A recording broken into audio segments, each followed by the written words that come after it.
Hello everyone, and today I wanted to go over the way I set up Photoshop because default Photoshop is not the best way to use it in my opinion. This can be probably a long video, hopefully it will be helpful to someone.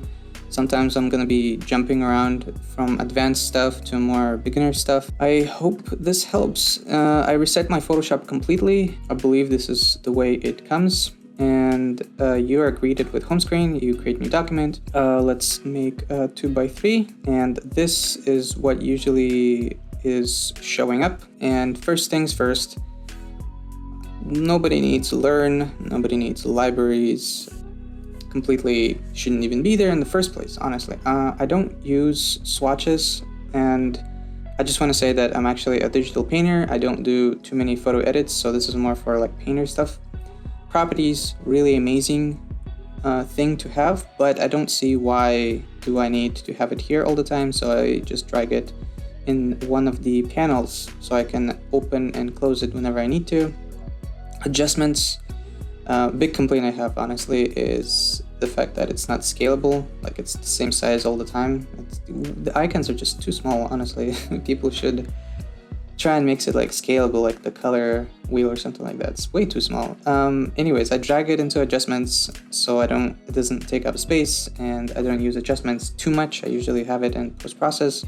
So now I have the color, and this is probably my pet peeve.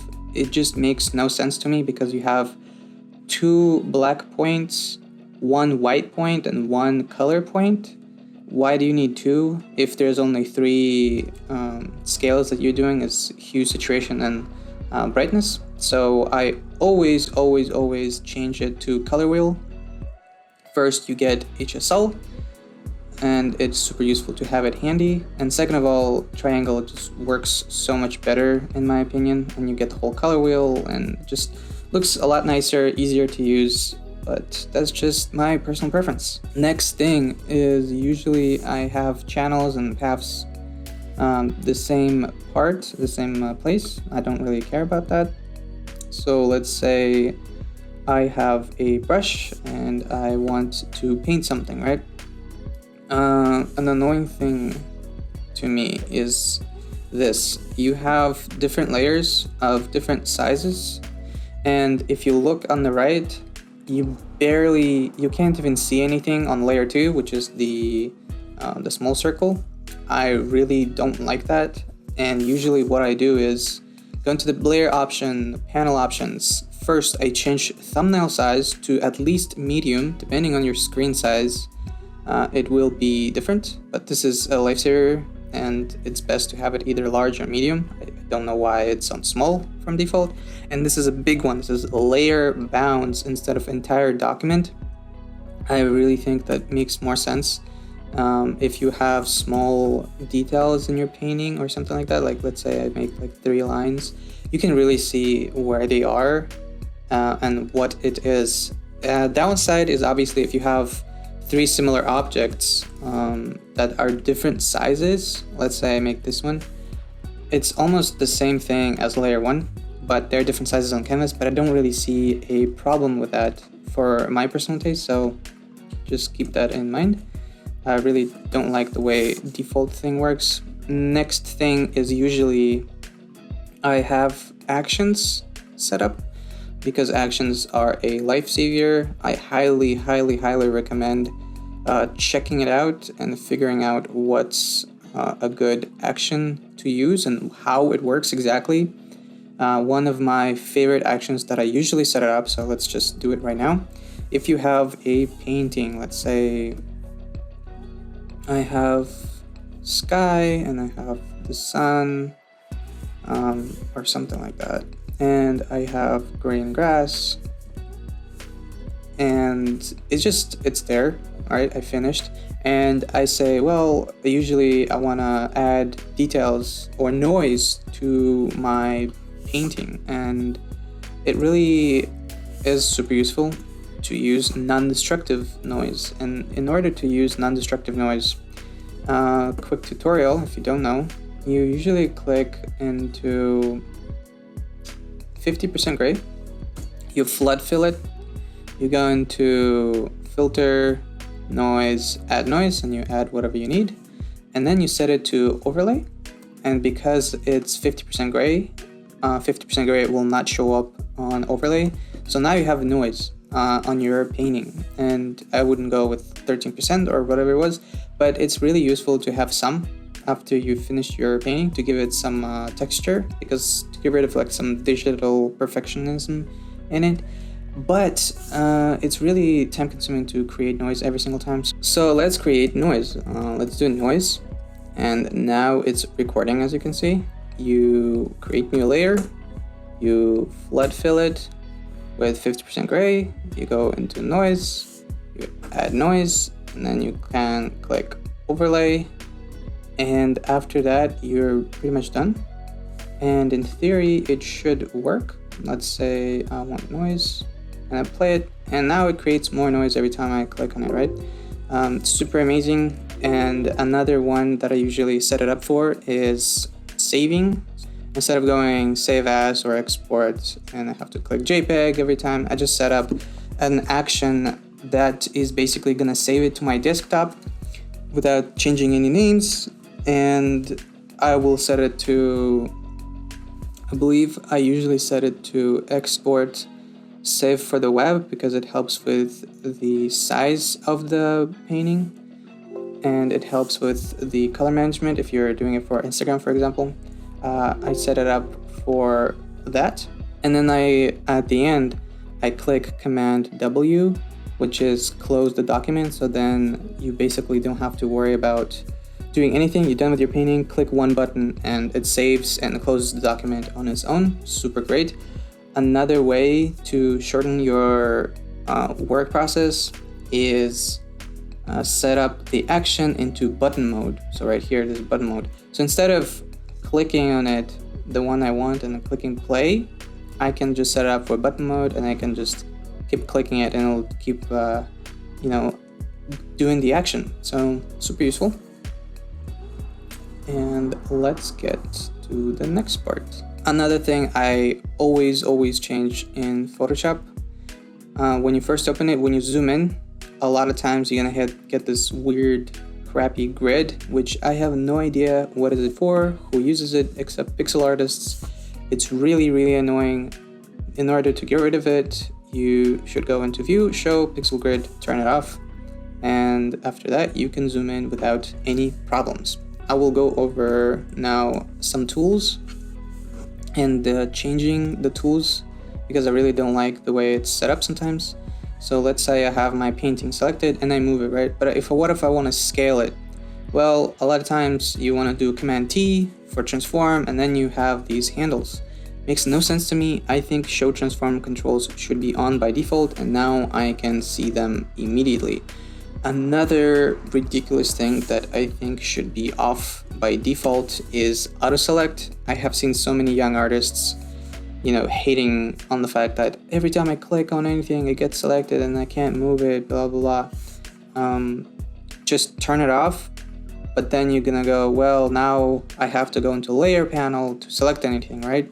Well, yes, but you also can do Command or Control, and when you hit it, now auto select will be on for the duration when you're holding the control. So you hold Command or Control, and then you click, and boom, you have auto select. Next one is selection tools. Really great, but what I hate about selection tools on default is because it's set to new selection every time. So let's say I have new selection and I have it like this. Really annoying. I don't like it. I want to add every time I have selection. I always add. I never have a new selection. This makes no sense to me. In short, I switch it to add. So now I have addition every time I do anything. Same goes for lasso. I add. Same goes for here. I add. I never have a new selection. It just makes no sense to me. And the next one is crop tool. Super important. It comes with delete cropped pixels, which is ridiculous. You should not have this on from the beginning. If I crop it, I do Command or enter. Now I have this thing cut off and it is lost forever unless you do Command Z. And I really think this should be off by default. Really, really bad decision. Content aware should be on by default, because a lot of times if you have a painting and you want to expand it just by a little bit in terms of composition, and there's this empty spot that you have to repaint and blah blah blah, you don't want to do that. A lot of times you can pass by with just content aware if you're not sure what it is. Basically, if you have a painting and you move it like a little bit, it will try its best to compensate for the empty areas. It's not always giving you the best result, but at least it's something that you can start with without painting from scratch. Really useful, amazing. This thing, have no idea what this is, honestly. I have never used it, and it's a new thing in Photoshop, and I think it's for video, like photo editing or magazine editing. Really don't never use it. I will get to the part where I will delete some of these later. Another thing is eyedropper tool. I really hate that it's on point sample, which kind of makes sense for some people. I set it up for 5x5, and why I do that is because when you have a painting and you have a color that you want to mix together, let's say these two, it's really another way to do it is usually do low opacity. You click a color and then you select, and you click a color and you paint, and you paint more, and then you try to blend it, and it's all great. That's how you should be doing for most of the cases, but sometimes I don't want to do that. I just want to select something on average, especially if it's very grainy, if it's very textured. It will select that one pixel that is like completely off of your canvas. So let's say I have a lot of noise. Now it's like this, and I really don't have it properly selected. Like now if it wasn't 5x5 average, it will just keep jumping around for like stupid color like that. I really think it shouldn't be like this. So I highly recommend setting it to 5x5. So now if I select here, now it's blending it for you. And also I set up the noise action improperly. It's set up for fill foreground color. You shouldn't be doing that. Change it to switch it to 50% gray and then flood fill. So my mistake. I have it set up somewhere before since I deleted the Photoshop preferences. Sorry about that. The next thing I usually go into is edit toolbar. So at the very end, there's this thing with 3 dots, and if you right click on it and you click edit toolbar, now you have an option of deleting things that you don't need or rearranging it.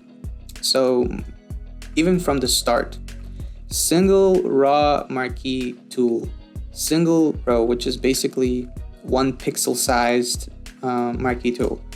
Who needs that? I have no idea. Maybe pixel artists. I drop it out immediately. Magnetic, I don't never use that. I really have to make my own selections and etc. You can really, play around with it. Slice tool, I've been using Photoshop for 6 years. I still have no idea what slice tool does. Frame tool, screw this. I'm never gonna use this. And 3D material, eyedropper tool, screw this. It's just a lot of things you really don't need. As a painter, go over here and see what you need and what you don't need, and then remove the things you don't want to use.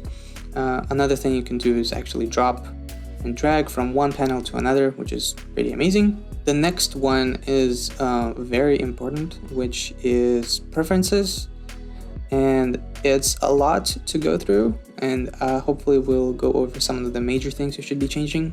Another thing you should keep in mind is if your Photoshop file is huge and very slow, you can do purge all, and what it does is deletes all the history, all the metadata, and all the weird stuff that holding it back. So it will try to delete unnecessary things, and it will help to make your Photoshop file work faster.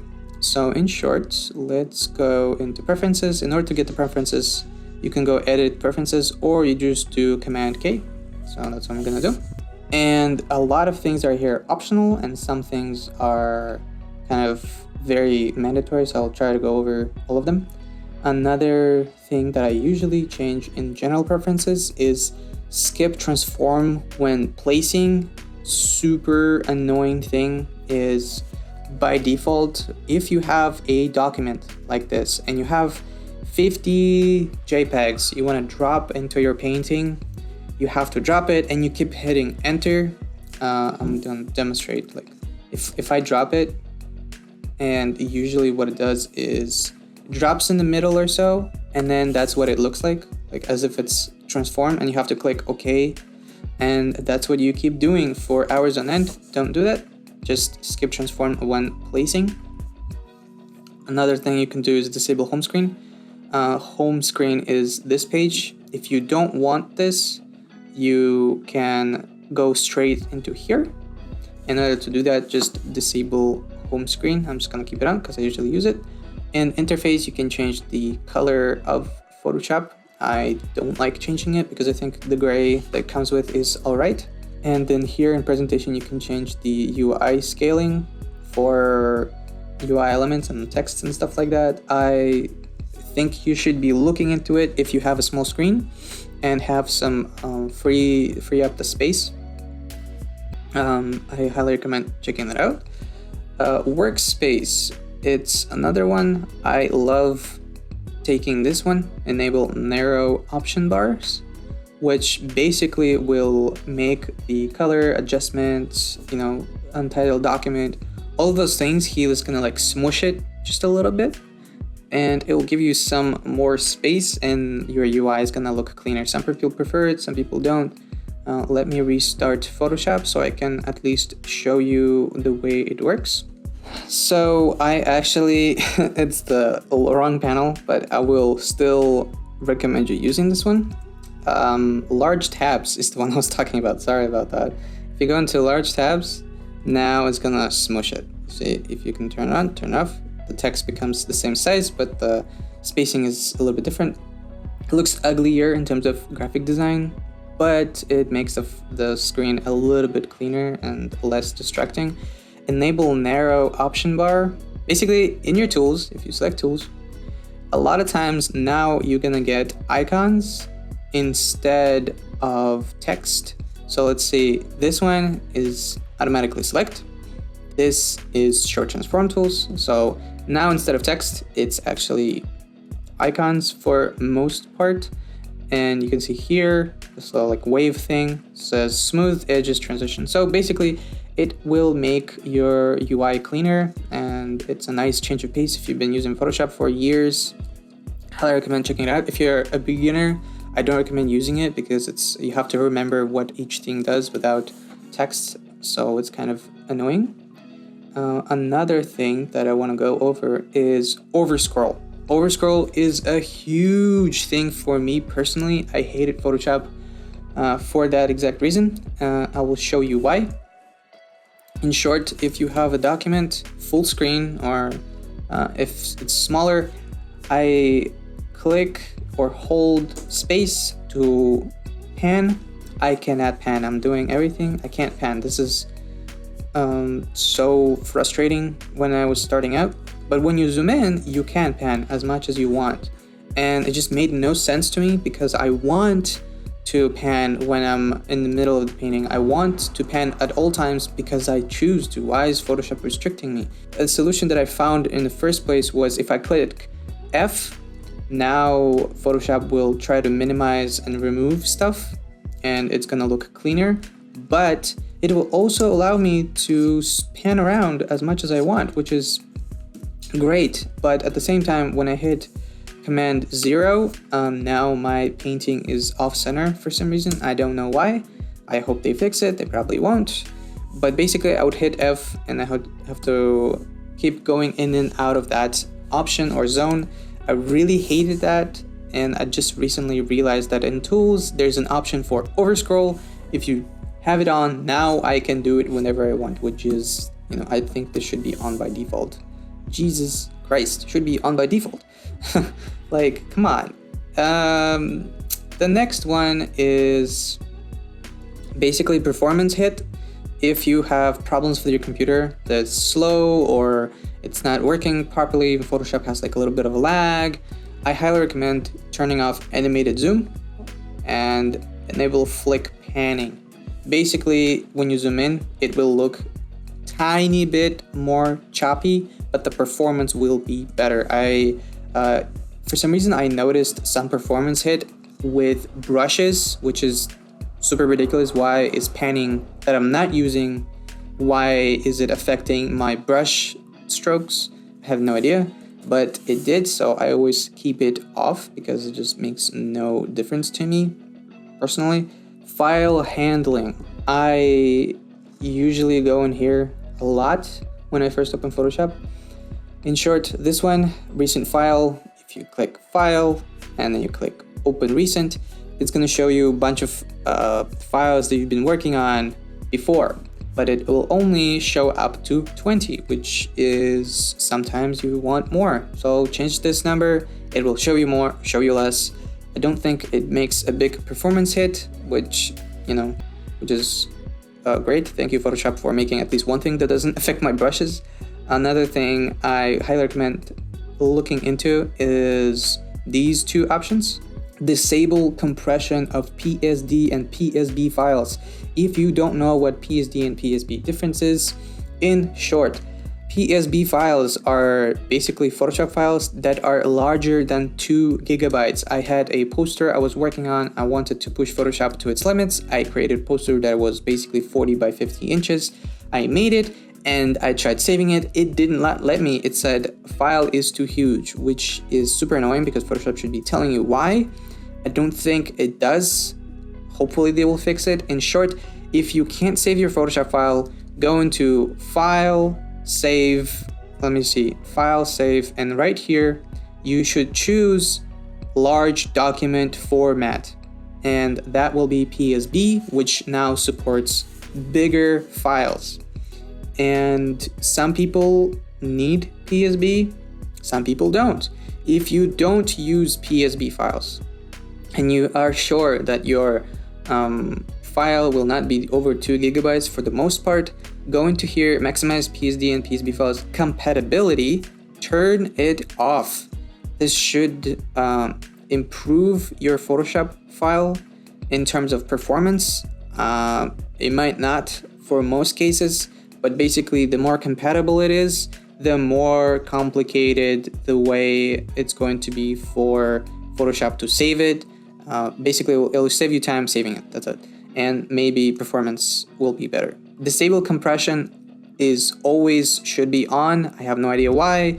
In short, if you have a Photoshop file, Photoshop, when saves it, tries to compress it, which is great. Thank you, Photoshop, for caring for my storage. But at the same time, hard drives and SSDs are so cheap these days. Why I should care about storage? I have 2 terabytes of SSD, which was like, I don't know, like $100 or something like that. Like, you can get a huge storage for no price, basically. If you're a professional artist, like $50 for a terabyte or $60 for a terabyte of gigabytes of data and information, that's not that much. You should have way more.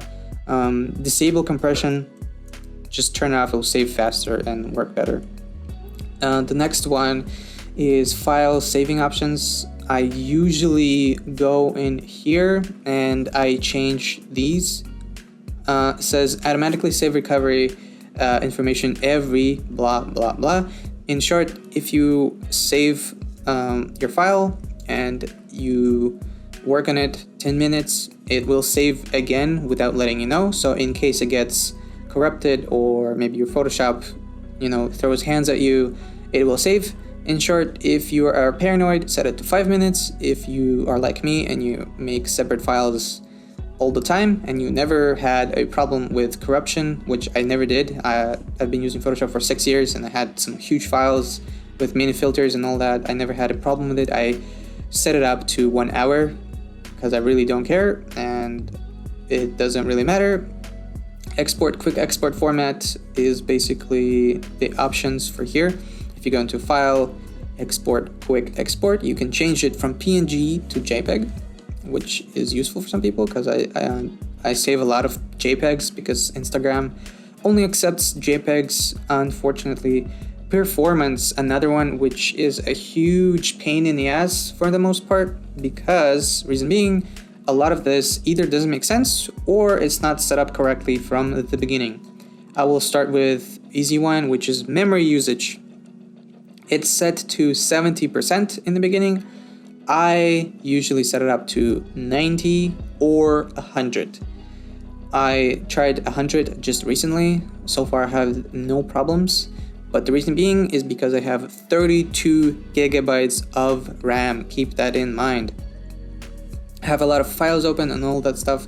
I upgraded my RAM from 16 to 32 because when I had 16, Photoshop would always cap at 14 gigabytes of RAM, and I was like, interesting.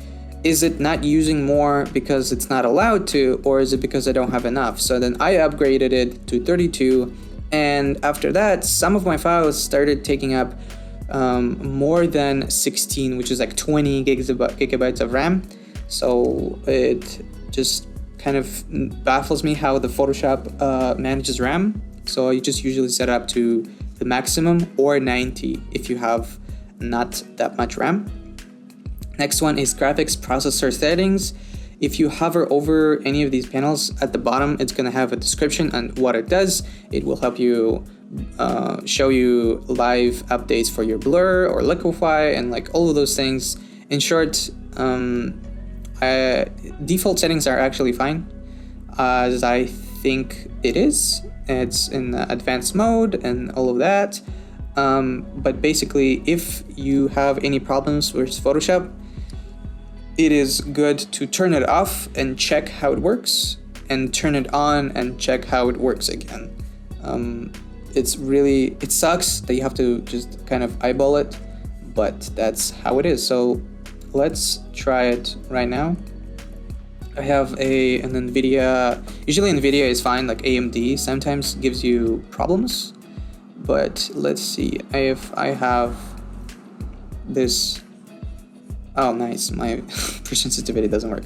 Anyways, basically, if you get a very heavy textured brush and you have a huge canvas and you make strokes, you can see that it doesn't follow it as much sometimes, and that's how I usually determine my performance. If my brush stroke works faster, then it helps. If it doesn't change, then I just keep it on. In short, the history and cache, super important and also confusing. If you go into here, this is super important. History states. It's basically saving how many history states from your action. So if I make a brush stroke, that's a history step, and I can go back and forth with that. If you have problems with your performance, I highly recommend just dropping it down to like 20 or something like that, or lower if you're confident in your decisions in Photoshop. If you are worried about your progress, you can always go into 100. Just keep in mind that it will use more Photoshop resources. Cache levels and cache tile size are two things that I have tried understanding as much as possible. In short, there are three options: web design, default for photos, and huge pixel dimensions. It tries to go two routes. It is, hey, if you have huge pixel canvas, but you have few layers, you should stick to bigger numbers. If you have small canvas, but a lot of layers, you should stick to smaller numbers, which is basically what it's doing. But in my opinion, this should really be more explained. I really tried looking into it. I couldn't figure it out. I want to have a setting that basically is like this. What if my computer is super amazing and advanced and I have the best CPU, best RAM, and best graphics card? What numbers should I be going for? And it doesn't really give me that option. What if the opposite? What if I have shitty CPU, shitty RAM, not a lot of like power in my computer. What should I go for? And I still couldn't figure out which one is it. And by looking into forums, I just figured that the more number you have, the better. If you have beefier computer, and less number means less computer power. That's all I've gathered. Probably not true. Hopefully someone can correct me and explain the whole thing, or leave like an article in the comment section. Please do. I hate how this history and cache is set up. I just don't like it because I use big dimensions and a lot of layers. I don't know which one I need. And legacy compositing is basically, I don't know what it does, but in short, if you have any problems with blending modes, if you have problems with performance, try toggling it on or off and see what works best. Really a shame that Photoshop works that way. It's just like, turn it on and see what it does, and turn it off and see what it does. That's how it works. So a lot of things are just not explained that well. So scratch disk, super important. If you run out of resources for Photoshop, Photoshop will start using your hard drive or SSD for file handling and processing things. And it's really recommended to have more than at least 40% of your drive empty, because if you don't have enough space, then it will screw up with Photoshop file handling, might get corrupted, or your computer will start running slowly. And just for Windows in general, even if it's not for Photoshop, you should have at least 100 gigs free with no problem, because if you don't, then your computer is going to start compensating with other resources. So just don't do that. Best option is to have a very small SSD, like 128 or something like that, separately connected, that is going to be just for Photoshop file handling. So just go in here, turn it on, turn it off, just do that. Units and grids, sometimes I go here and I change inches to something else. Typography, I tried using points, doesn't make sense to me personally. I switch it to pixels. Plugins, 3D type, just keep everything the same, and I don't usually mess with it.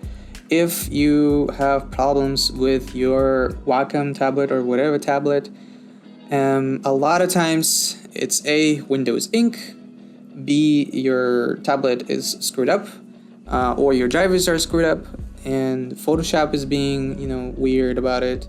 I will link a video in the description.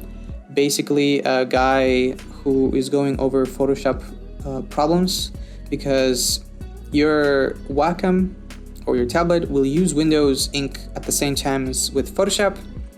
Sometimes what it does is when I hold, it will make a white circle around it, super annoying, and it right clicks. If you have that and you don't like it, you can go ahead and download a script which forces your computer to not use Windows ink and to use the tablet drivers instead, and it forces better pressure sensitivity and all of those things. So just keep that in mind, and I think that's about it. Usually that's all I do. No, never mind. I forgot to go over Windows. A window is a super useful thing that I didn't even know was available to me.